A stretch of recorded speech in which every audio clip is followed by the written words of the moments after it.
What up, though, Detroit, and hello, world, and welcome to another episode of Detroit Bicycle, where we are all about the love, benefits, art, culture, and the people we meet on bikes from Detroit area and beyond. Once again, what's up, Mr. Bruno? Hey, what's up? What's up, Henry, man? We at it once again. On this fine podcast, man. Always good to be Love here. you, man. And we are... Oh, yeah, right. We're Dos Amigos. We are without Bobby today.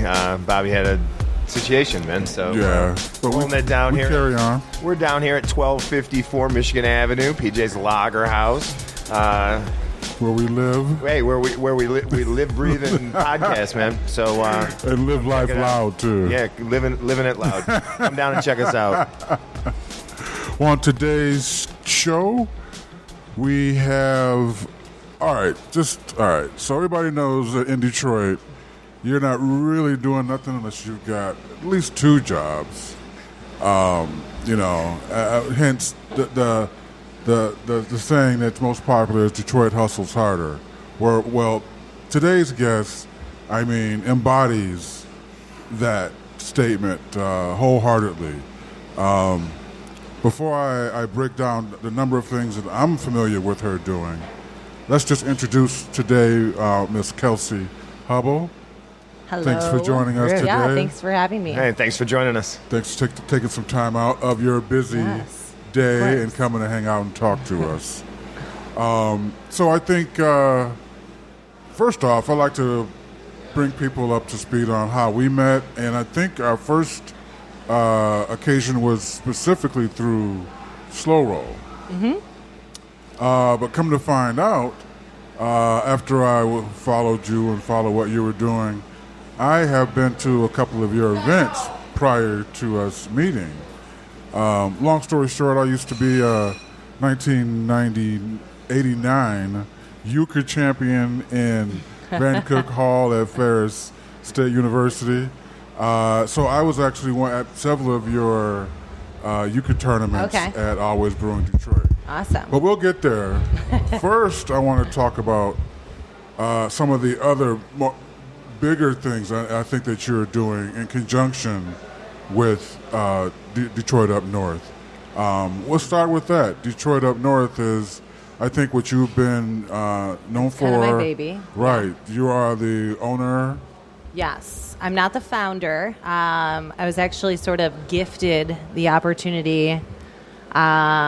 Detroit Up North started as just a weekend party, getaway, whatever, in Port Austin, Michigan, which is up at the tip of the thumb. Right, okay. And a family that I used to nanny for, actually, Jim Boyle, he grew up there and just decided to bring up 40 of his friends, and they did a bike ride up there, actually, which was 116 miles from here to Port Austin. So there was a handful of people that did that. And I went up as the nanny, and the second year it got a little bigger, and the third year he was like, I got 3 kids and a career. I can't keep growing this, but people are interested. So he kind of passed on the torch, and for the last, so it's been 9 years. This will be the 9th summer that we bring. Now we bring about 400 people up to Port Austin. And we bring up chefs, musicians, vendors for the farmers market. We're doing a bike tour up there. We've got, we partner with the kayak companies and do tours. It's a whole lot of fun. And it's spun off into, now we do a ski trip. We do camping on the cut with the riverfront. Which is awesome. Mm-hmm. Yeah, we'd like to maybe delve into that a little bit later, if you don't mind. Sure. Definitely. So that's Detroit Up North, what started as very informal and fun, escalated into something that's now work, which I think we're all familiar with how that goes. Right. Sure. Mm-hmm. Right. Oh, yeah. I think one of the most interesting things on its evolution is that now it's a bunch of fellow entrepreneurs and business people. And yeah, I think... we want to connect people to each other, not only just locally, but throughout the state. And it's not directly in the mission. Sure. But my personal mission is Michigan is a segregated state. We are, teetering on this blue and red line. Mm-hmm. And a lot of it is just because of ignorance and Indeed. that people don't understand each other. And I think any opportunity to, humanize other people is a good one, especially when it's through music and parties. Having a good time. It's an easy Bikes way and, to, kayaking. get people to, see their similarities when, a lot of folks still won't come to Detroit Sure. from other parts of the state because, the news hasn't hit them.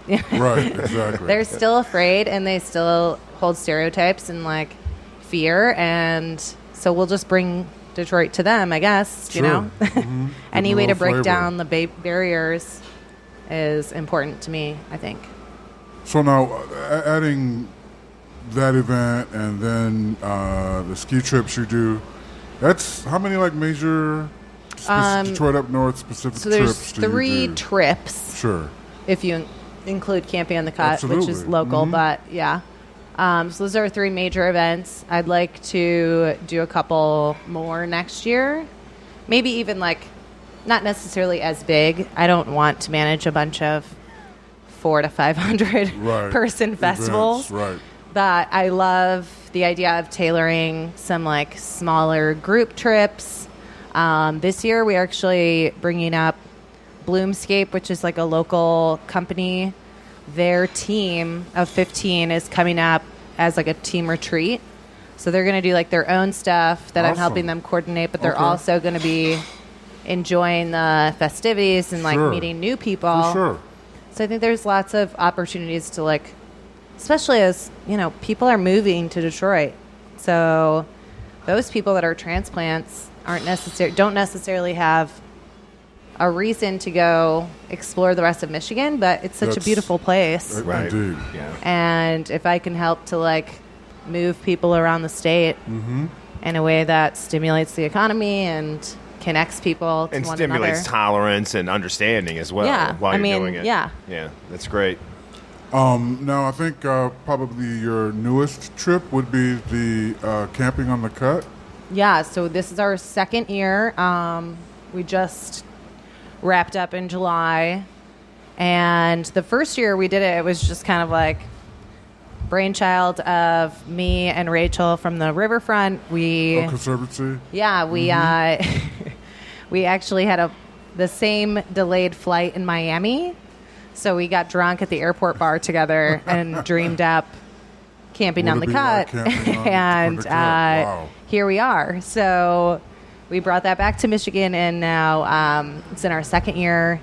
Both years have sold out within a couple of days. That's awesome. And It we is tripled amazing. the number of campsites that we made available this Wow. year. So, I mean, the demand is there. People are interested. And, yeah, I mean, camping is such a fun, low-key, low-maintenance thing. And it's honestly, I think, the thing I'm most proud of doing. People have such a good time, and they're able to, connect with each other in such a unique way that it's kind of mind-blowing. So I'm actually meeting with them tomorrow to talk about next year Awesome. and how we can grow this into a larger educational opportunity for people. So snagging the cut, first of all, that was a brainchild of your discussion, but was that the only spot? Did you have any other spots in mind? People always want to do camping on Belle Isle, but Right. I think it's just that's a state. Now that it's a state park, it's just a little sure. more difficult. Honestly, when we first did it, we had no idea what to expect. We were we were kind of nervous. We're not trying to, exploit anyone. We don't want anyone. I remember a couple of years ago, someone tried to do camping on Canfield and got torn apart on the internet because they were charging people $150 to camp outside of Shinola. And and I was I really, really hope people do not think that that's what I'm trying to do. Right. And I was actually just it sold out so quick, and I was so nervous. I got like the Excel spreadsheet of the names, and I'm like, I fucking hope it's not a bunch of like Chad, Brad, and like Tylers, because I did not create this event for a bunch of like Wayne State football players or something. Right. And Kyle. Yes. Kyle with the monster. Kyle and his goddamn monster. I was pleasantly surprised. I've been pleasantly surprised both years. It's been an extremely diverse crowd. Not only like race, but like age. Lots of, older couples and like groups and families and stuff. So, yeah, I mean, and people are eager to learn too. So like this year we brought Moose Jaw out with us, and they like awesome set out hammocks, and like, they're like, we can do more education. We can like, help people learn how to build fires and like do stuff, So I think people just don't know that they can get out of town within an hour or two. Oh. And like have a cheap vacation. Sure. Like, and that shows it's possible to do so. Yeah. It's a nice little like dipping your toe into it. And if we can empower people to then go camp somewhere else. Right. Go explore. I think that's sort of the next step in what all of this will come to. Now, you had an in with the coalition, but was that how you got to the city? In a manner where they were like softened up, let's just say, or do you think was there an issue? The DeQuintercut is actually owned by the Riverfront Conservancy, so we don't even have to deal with the city. No kidding. Oh, that was the question. That was the question I was hinting at earlier. So I was private, it's private property owned by the nonprofit. So we don't really have to go through them, and the Conservancy has been great, and like they provide security and like I mean, they already have their own relationship established. We had to pull like a health permit and like a couple things, but it's really not that big of a headache, which is the best part about it. Yeah, for sure. Wow. Well, that's some news, I guess, if you really want to. Sorry, everyone. It was out now. It's not going back in the tube. No, that is not going Kelsey back. beat you. All right, so that's a good overview of Detroit up north, which is your oldest baby. I think, would it be Roots Rise Detroit came next? Yes, so technically, Roots to Rise is just, so that's my LLC, and sort of overarches everything. Okay. So technically I work for myself, and Detroit Up North is like an piece of the umbrella. Sure. And then I also consult for a number of different organizations and companies. I've been doing some like long-term clients, but also like short-term one-off events. So you're always open and available and accepting. Yeah. We do design, community engagement, marketing and social media, and a little bit of event planning. I'm trying to like sort of shift away from actually executing events, but move more into like training and strategizing with companies and organizations on how to do events better and successfully, and event support, I suppose. So yeah. And with the boom of the city, there's always someone looking for that assistance, and for you being already out there moving and shaking and being available for them, it must be pretty helpful. Yeah, I mean, luckily, knock on wood, I haven't had to do much like cold calling or just. I feel like I've got a pretty great network in the city, and I'm often referred or word of mouth, connected to people. So, and it's been a wide range, which has been the interesting part. Like as an entrepreneur, you kind of are figuring out like what you like to do, what you don't like to do, what you're not good at. So yeah, I mean, I've had a lot of all over the map, nonprofit, for-profit, etc. So it's been a journey. That's encompassing everything you do. That I guess the name says it all, pretty much. And I'd like to, before we get into Citizen Detroit, which I'm really interested to talk about, Roots to Rise Detroit. Now, based upon that name, I recently learned that you're doing all this now, but you were essentially bred or grew up in this kind of an atmosphere, being aware of social awareness, to being an entrepreneur. Born to a proactive lifestyle. Proactive, yes, exactly. Yes, It's a good word. so I grew up on the east side of Detroit. My parents both grew up in the city. They never left. And my dad he worked for the city under Archer for a long time. He used to run the civic centers. So he ran Cobo and Hart Plaza and all of those public spaces that he had to advocate for back in the 90s when people were like, shut it down. We don't need Technofest. We don't need this garbage coming here. Ethnic festivals, any of that? I mean, my mom always tells me the city was not trying to have movement here. There'll be no fun. Techno or whatever. There'll be no and he was fun. This is bringing this is where techno is from. This is what we have to do. So he did that for a long time, and then he transitioned. He was Can I started get his a own 20-second time out there? Yeah. Let's just reflect on the involvement of the movement in Detroit. I mean, Did you see that Ludacris video? yes. Hell yeah. It was the best time the guys ever had, right? That guy was it was so real. He was like, it's just a party from Thursday to Monday. I mean, the fact that, the involvement to keep that push going is, I think, because I'm a fan of it. I mean, right. It's, right.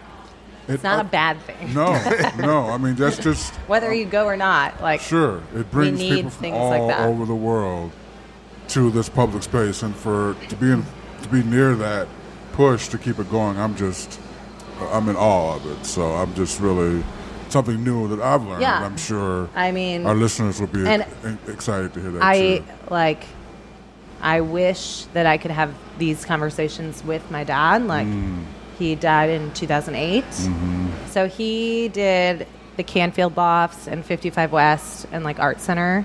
Wow. So this is back. I mean, Canfield Lofts is the first loft building downtown that was redeveloped in 1999. Right. Which, what kind of dingus is doing that? Right. Who was even thinking about doing that? Are you insane?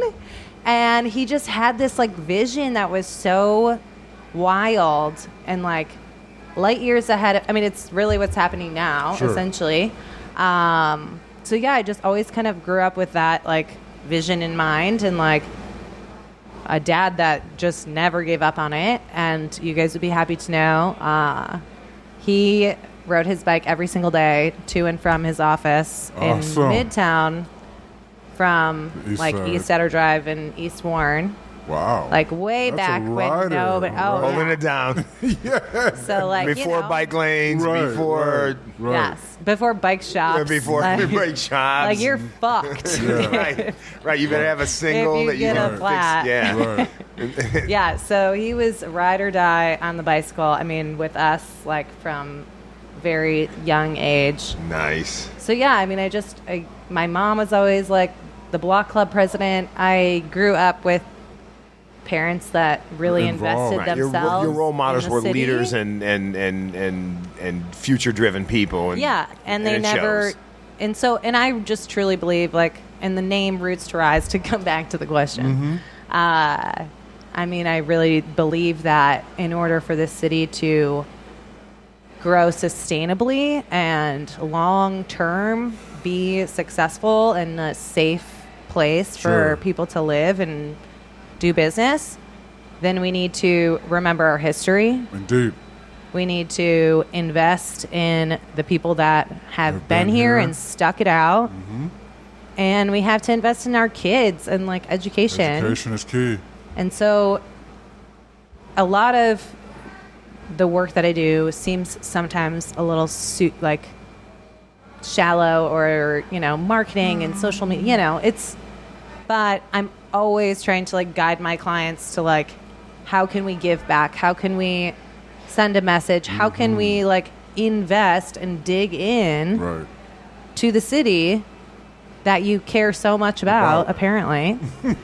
So, like, what are you doing to make it better? Or, like, and are you doing it well? Right. Are you just collecting, like, hats and gloves around Christmas time? Or are you, like, empowering families going and handing out or tube socks doing something, on a Tuesday? Whatever it is. Yes. And I think that a lot of times, corporate social responsibility gets, like, it's trendy right now, and companies are like, ooh, what can we do? You get the team T-shirt. Right. You get the matching I was there. I was in Detroit. You make it rainbow colored for June. Like, why wouldn't you? But that's not right. And but I'm like, I feel like there's just so much more that people can do. Agreed.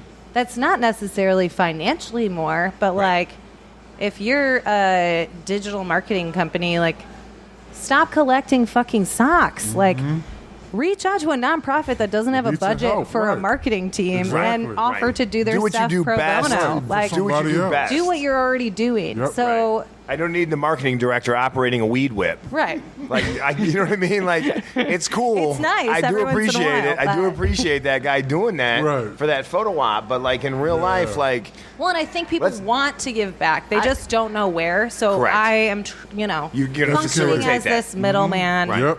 Right. That, we'll try to make those connections. And, I mean, I've been in the nonprofit world, and it's hard. You're wearing many hats, and, like, you don't have time to go out there and, like, try to get help because you're trying to keep the place, like, the lights on, Right. So, yeah, that's sort of where that whole concept came from, and it's also, like, a yoga term, which... Right on. I mean, I do yoga, but which is where it came to me. I was in yoga, and I was like, oh, my God, that has, like, a deeper meaning than just... So, yeah. I think that's a great segue to the next point of interest that you're involved with is Citizen Detroit. Yeah. Now, that's a pretty heavy-hitting group there. Talk to us about what Citizen Detroit is, some of the people involved, including yourself, and what you guys do.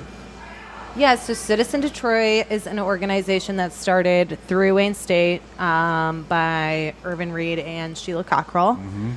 And they actually were my first client as Roots to Rise. So, awesome. And I've been lucky enough to have been working with them for almost 2 years. So Sheila is an incredible Detroiter.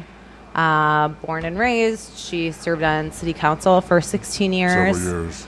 And honestly, I've never met anyone that is, like, such an advocate for democracy and just social justice and fairness for all people than her. And so it's been amazing to work with her and for her and learn from her.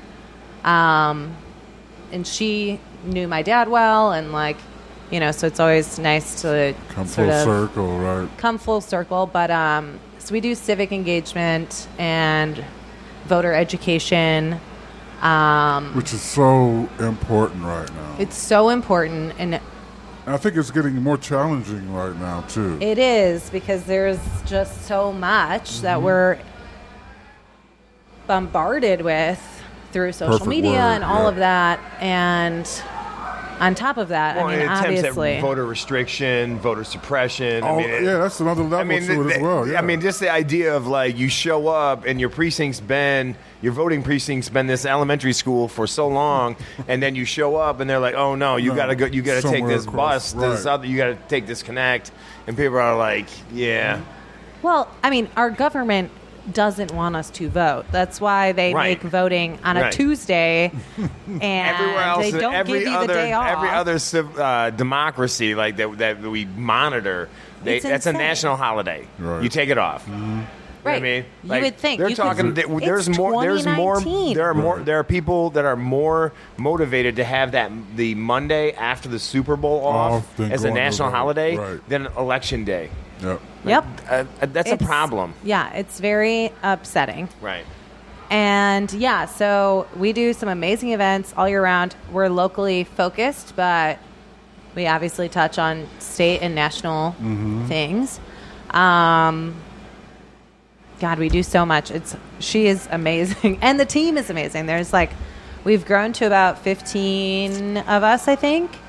And the work that everyone is doing is just so incredible. And I think you take it to the people, too, which is great. I mean, Yeah, we try to meet people where they're at. We have a pretty loyal audience that Sheila has kind of fostered throughout her career. And our team is made up of like a really great mix of people. So we've got some young faces that like myself and a couple other people that are, working to bring in that younger population. I handle all the social media and like communication stuff. So, I'm really focusing on like getting people involved, not only online, but like getting them to come to things. Right. So be present. Yeah, we do it. And I know that there is interest. There's just, people don't know where to start. So one of the things that we do every month is a dinner and dialogue, which is heavy. It's 3 hours long. It's a bunch of like very involved block club presidents for like their whole lives. And it can be a little intimidating if you're not in the loop or like you don't feel, but it's great. We always have like a great panel. We do like an interactive thing, a discussion. But yeah, it's a commitment. And so we've now created this distilled democracy, which is an hour and a half at a bar with the same information, just distilled. Right. And like a little more fun and a little more interactive and geared towards people in their 20s and 30s and 40s or whatever, or maybe can't commit to like this thing. So it's fun. It's good work. And obviously we need it now more than ever. Terribly. So, yeah. So you're getting out and informing people and you're keeping them updated on like the ballot changes or breaking down the officials that are running. And you have guests as well, I believe, as well, to talk about it.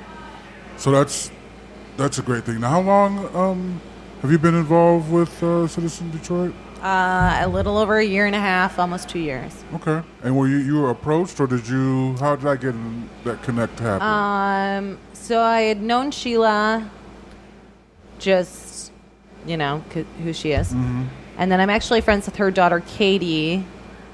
But when I was doing work with Slow Roll, and I was a Challenge Detroit Fellow, that's when Citizen Detroit was leaving Wayne State and becoming its own 501c3. Okay. So when that transition was happening, you followed that transition. They reached out to me and were like, "We're going to need someone to take this." That's awesome. Take this on. So yeah, I kind of clearly got you were the right choice. Right. Roped in right there. Yeah. You know what I mean? Like, they knew what they were doing. For sure. Duh. Right. Yeah, right. Right. But yeah, it's been a great, I mean, they're awesome to work with. And so, did I just steal this? No, it's good. Yeah, sure. Go for it. Yeah. So, awesome. All right. So, I think. So follow them on Instagram. Yes, we'll get to all of your. Oh yeah. We'll add all that. Yeah. The show notes will have everyone down there in detail for sure. Great. I know you had a good good stay with Mogo. Yeah. Detroit too. You want to talk about that a little bit? They do an ambassador program for the neighborhoods that they have stations in. So I was the Corktown ambassador for 2 years. They do like 2-year rotations. You were pretty much come from the start of it. Yeah. So actually, I worked with Lisa before What's Mogo. up, Lisa? She's been on the show. Of course, good. She should be. And Adriel. Nice. When she was doing Open Streets, I worked on the first Open Streets team. And then Mogo finally came to fruition. And I came on as one of their neighborhood ambassadors, which is awesome. I mean, it's just fun. There's like a group of, I think, like 15 people. And the ambassadors. Basically, right. yeah. I mean, you're not getting paid a lot. You're just like basically there to represent your neighborhood and tell people in your community about what Mogo is doing. You have to host a couple events. You give out free passes, and it's always fun. Like you have a couple in your pocket, and I would like see people like confused at the Mogo station, and I'm like, here you go. I just made your day. Yeah. Roll up all smooth. But yeah, I mean, you guys know I'm a huge bike advocate, and like I haven't owned a car in 6 years, awesome. 7 years. It's been a minute. Okay. And yeah, I mean, I have my own bike, obviously, but like Mogo being all over is such an easy alternative, a benefit to our city, and and now we've got, what are they called? E-bikes. Yeah, or the new Mogo. The Boost. Yeah, Mogo Boost. Yeah, Mogo Boost. I've seen them spotted here and there. Electronic assist. Yep. If you'll refer to our last episode, we talked about the 3 classes of e-bikes. E-bikes, yep. Licensed in the state of Michigan. So yeah, it's pretty cool. All right, now I also have seen you on the socials giving newscasts. Does that? Yes, I was doing some stuff with Deadline Detroit. Okay. I'm no longer doing the show. Just, I don't know. I got really busy. And you think? Yeah. I mean, we can go on about just learning how to balance your life as like an entrepreneur. It's easy to say yes to tasks, a lot of things, or like to things, and then, of course, I mean, I think of myself as a pretty like hard worker and like woman of her word, so I want to do things well, and I felt like I wasn't able to give that it's proper, enough attention. Sure. So we decided to take a break. I think Deadline Detroit is an amazing indeed, yes, company. They just started their food show, which is cool. They're doing like a Carlos. restaurant review. Right, Carlos. Yeah. So, stay tuned. Yes, I mean, they're amazing people, and it was super fun to work with them and just explore that like different side of the media, you're on a camera, and you're learning how to like. It was fun to like learn how to write like quick. Yeah, it's a totally different type of writing, which I was not familiar with, and it was just really fun to learn. Yeah. Who, what, where, when, how, why. Well, get to and just like to like be quick and like read the news and like think of a joke and like, all right, you're in. So yes, it was an awesome experience, and I mean, it was fun. Good. So, okay, what else are you, or is there anything else that you're currently like? Let me check my notes. Well, I work with the Corktown Business Association also. Oh, wow, okay. PJ is on the board. So I do their major events. So we just did Spring into Corktown in May, and we have Corktown Aglow coming up December 14th. Ooh. Which seems like a far away time, but it's going to be right around the corner. So not when you're planning events, right? You're already behind certain porta potties. Like, yes, I know, I'm on it. you gotta be on that right now. They're that so far out. This is the first annual. This is, I think, their third. Oh, the third. Okay. Yeah. Okay. So they've just brought me on this year. Cool. It was all volunteer run, and they're like, it's just a bit. It's getting bigger and. Corktown's getting bigger, and they just needed someone to help. oversee that. Manage all that. So I've taken that on, and that should be fun. I'm already thinking about reindeer and shit. Tree lightings. I'm trying to think if there's anything You got else. any social media plugs you want to, just... Yeah, throw them all out. Yeah, I mean... You got a notebook for that? Let us know. Put them out there. We'll take your time. My personal account is not really that personal. It's mostly where I talk about everything else. So that's at Kelsey Hub, Hub. You can follow Detroit Up North at Detroit Up North. Our website is also DetroitUpNorth.com. If you're interested in coming up north with us, that's where you can find out all the information for where to book and how to get your tickets and all that. Citizen Detroit, you can follow us at Citizen Detroit. Our website, citizendetroit.org. Also, if you're trying to get informed about presidential candidates, yes, we have a website dedicated to that called informdetroit.org. Nice. You can find all of the candidate videos. And as we get deeper into the election, more information will be available there. Was there anything else I think those are the top 3, 4 right there. RootsToRiseToDetroit.com. That's my website. Okay. You can see my resume and stuff there. And if you need any of your assistance as yeah, well. You can contact me through the website or Instagram or whatever. You're trying to organize something in the city of Detroit, give Kelsey a shout. That's what she does. Obviously at a spectacular level. You know what I mean? We're not talking about a block party. We're not talking about You can do block parties. I know, but we're not talking about did you get the right smoker? For the block party. Is there going to be a bounce house for the kids? Yeah. Well, thanks for having me on. Well, great. I mean, appreciate it's true that the apple doesn't fall far from its tree. I mean, you, I know, are doing your dad proud. I mean, everything you're involved with, all the help you are giving people, all the insight, and you're opening eyes to so many people with all of the events. You're doing some amazing things, and I mean, we're definitely we're just really proud to have you on the show. For real, I appreciate that. You're quite amazing. Yeah, indeed, for sure. Thank you. It's like a Wonder Woman for Detroit, without maybe the theme song or the lasso, maybe. I don't know about the lasso, but Wonder Woman, Linda Carter, no, that's the old one. Right. We moved on. This is 19. Right, we're here. 2019. So, right. As with, we got our. Hey, come on now! Don't get caught. Yeah, don't get caught. Since you're here, you're here. Here I am. Yeah. All right. So, what we normally do, we usually talk about some subject in the city of Detroit, like your favorite installed art, or your favorite Coney Island, or your favorite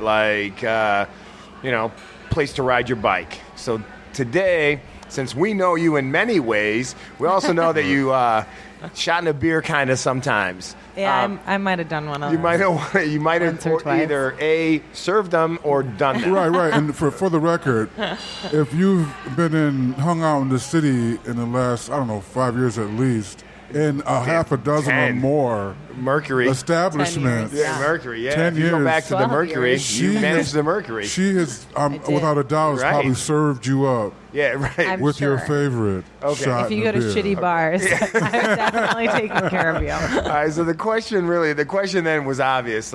So what is your favorite shot in a beer spot? And we had some qualifying things. There are factors here. Like the quality of the shot in the beer, the atmosphere in which the shot in the beer was acquired, correct, and the circumstances, like time of day. So and the value.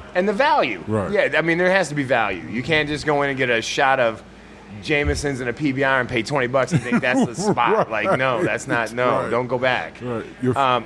So what's it going to be, Henry? Where are you going to go? Well, I stumbled upon this place recently. It's a newer establishment. I think my first visit there was maybe month or two ago, and it's Begley Central.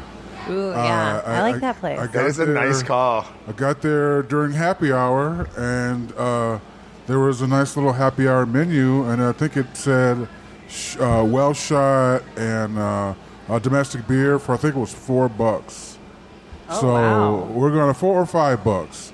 So we're going to go with, for my choice, Begley Central. At those prices, it might be mine. I've never even been there. You're right. I've been there once, but it wasn't during happy hour. But yeah. Okay. Now you know. Kelsey, what's the deal? Kelsey? Like you're like the you're like the expert. I'm like, how much time do we have? Well, I mean, based on okay, that, remember. so for the deal? The deal is the best deal is where. I mean, I think Kiesling has like a $5 beer and a shot, which is pretty tight, and I think it rotates. Good value. Right. Also, Gold Cash Gold Happy Hour has like a $5 or $6 beer and a shot, and you can do tequila or whiskey. Right. And grab you a small plate. There you go. Or their fried chicken sandwiches on happy hour for like $6 or something. All right, exclusive. Yeah. Now you know. Now you know why she's a community organizer. But I don't know. Something about me wants to say Nancy Whiskey. Okay. Nancy Whiskey. It just seems like the place that I would do it, because I'm not you have to be normally going there out to here get trying there. Your to heavy like, drinking a atmosphere. shot. Yeah. Right, your heavy atmosphere. Okay. I mean, I like wine, and like, you know, it's kind of my drink of choice. So if I'm like at a dive bar, I'm committing to the dive bar life. Right. And, like, Lifestyle. yeah. Right. And of course, I mean, Garden Bowl has 0 deals, but it will always hold a special place in my heart. And it's definitely a good spot to just get like dumb drunk for like, you know, on shitty beer. $1 PBRs on Tuesdays. Ooh. Okay. So, you know. Just letting you know. Right. More plugs. Yeah, there you go. That's what we're all about. All right, so I know this is going to sound very Homerish, man, but I'm going to take the 1254 Michigan Avenue. Okay. PJ's. PJs. You got something on your nose. I have been getting shots at PJ's Lager House in this building. Let me just say it. In this building before my 21st birthday. So you could. So it's very when the nostalgic. dinosaurs roamed. Yeah, that's okay. There's fossil fuel under me, but it's still a thing, and I really do appreciate the longevity of the shot in the beer place too. There you go. Right. And they got what I got. You know, they got what I want. I want a PBR. I want a Jameson's. Good to go. So it's a wrap. Nice. There you go. So that's our 3 things. We'll make Bobby put his in the show note. Just pops up at the end. Right, it'll be like opinion. Hey guys, it's me. It's Bobby. I know you missed me. Right. All right. Now, lastly, you know it wouldn't be a complete show, Bruno, unless our guest went through our little hot seat. We got a little 5-question joint that we're gonna put you through. Right. All right. And this. Do I have a time limit or a No, we won't. We tried to do that, but that we did. We tried dinging them, and they were like, they ignored it. So, yeah, they were fuck your dinger. I was like, okay, there we go. Again. So now we got to rename it. Right. All right. So yeah, this is as an opportunity for us to know more about you, including our listeners. Okay. Nervous. There's no trick questions No here. trick questions. All right. So, describe your first or your favorite bike. Bike. Yeah. My dad used to have this tandem bike. It was like purple and black, and I used to sit on the back, and I would just sit my feet up higher, right? and chill. And we'd ride to Heidelberg all the time, and like Easter Market and stuff. Yeah. And I would just lounge back there. That was the best bike for sure. I've been itching to get a tandem. Right recently. on.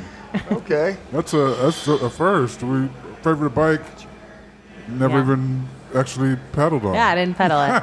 I did later in life. Right. But That's at the time, once your feet I mean, I could reach it. I was just like, why? you don't need me. Like, I can see your thighs and calves. Control. You got this. Like, I'm 9. I can't really help anyway. All right, now when you were on your own bike, what would be, or where was your favorite ride?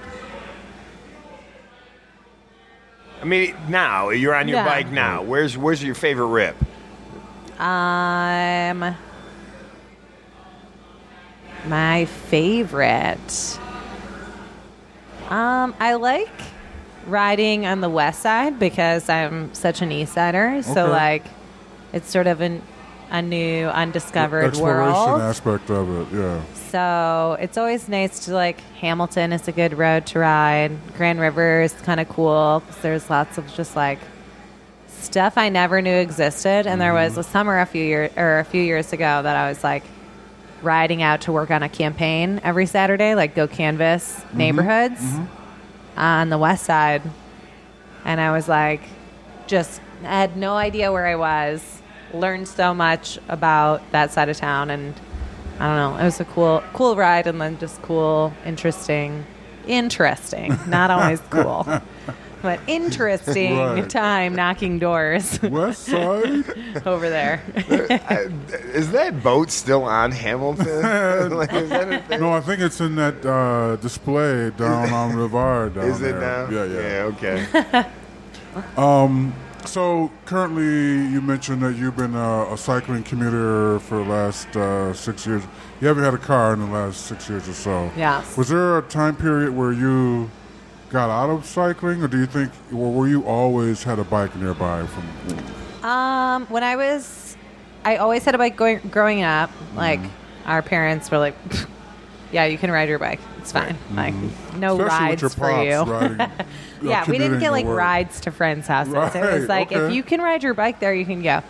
And then I think in high school, I had to drive to school because all my friends lived like way out in the burbs. I went to a Catholic school, so I think like high school, early college, I didn't have a bike. I didn't really ride. Right. And then something brought you back. What is it that brought you back to the bicycle? When you came back to the city? I think the convenience of just like having a bike when you live somewhere. I mean, I was in Midtown for, from the time I was 18 to 22 or whatever, 23. And, so being like, I'm not going to drive onto campus, but it's kind of long to like walk. Right. And to be quite honest, I lived next door to Jason Hall and all of his homies everybody was like starting slow roll back then. Right. And so everyone was riding. And so I was like, okay, I guess like I'm riding to school. Everyone else I can is ride like these starting extra to couple ride. miles Yeah, and like this other stuff. It was just the timing, 2008, 2009, like where people were starting to like ride bikes for fun. Yep. And I was like, oh, okay. Because I was like, always kind of thought I was kind of nerdy. I mean, my parents did it and they made us wear helmets and like, and when we were like teenagers, we're like, ugh, this is so lame. Can I just get a car, Mom? And she's like, no, like exercise. Right. No, we're going to ride these bikes. Fit Trish, she's a whole nother podcast. Good Trish, nice. All right, if you could describe your favorite Detroit flavor. Flavor? It can be a sound. It can be a actual food. It can be a feeling, an emotion. An event. I wish I got these questions ahead of time. Well, at least we like to be on this. We kind of like to do it this way. First thing coming to mind. I know, I get it.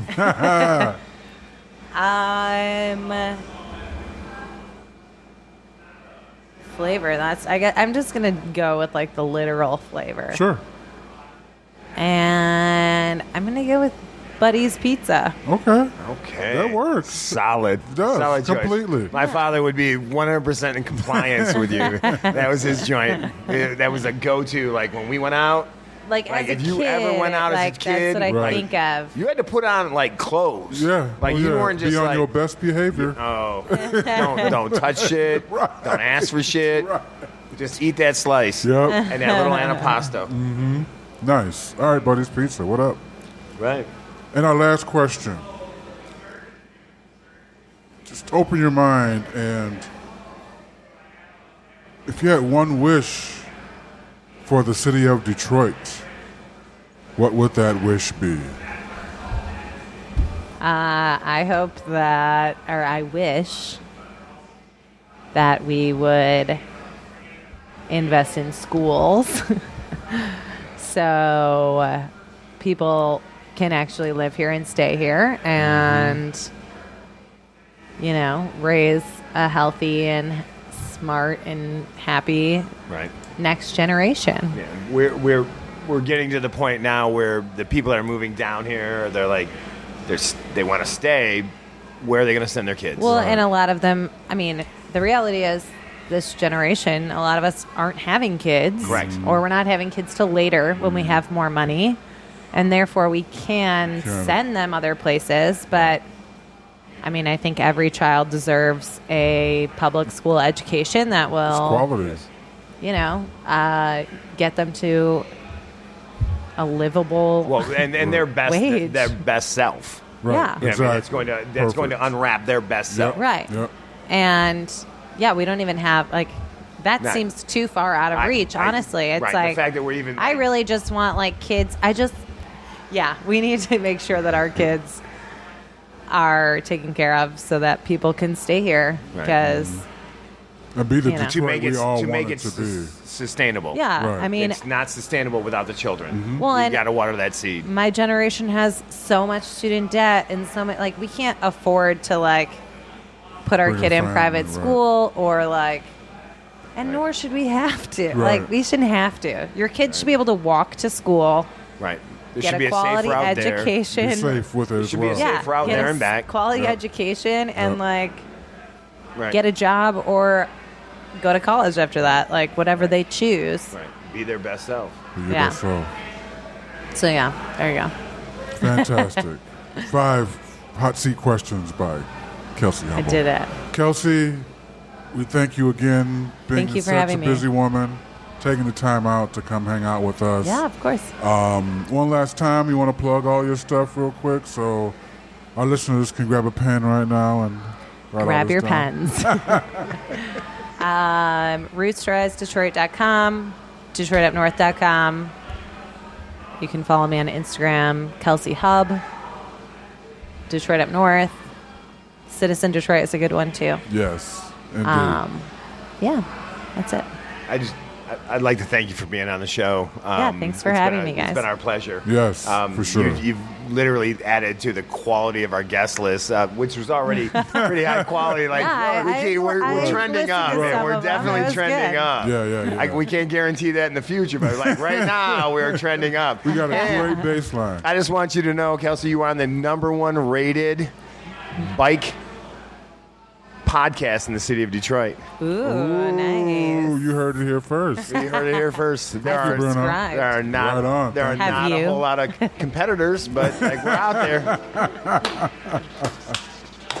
Oh, my goodness. Well, as you all know, this is Detroit Bicycle, where we are all about the love, benefits, art, culture, food, and the people we meet on bikes from the Detroit area and beyond. Kelsey, thank you, and thank you for listening.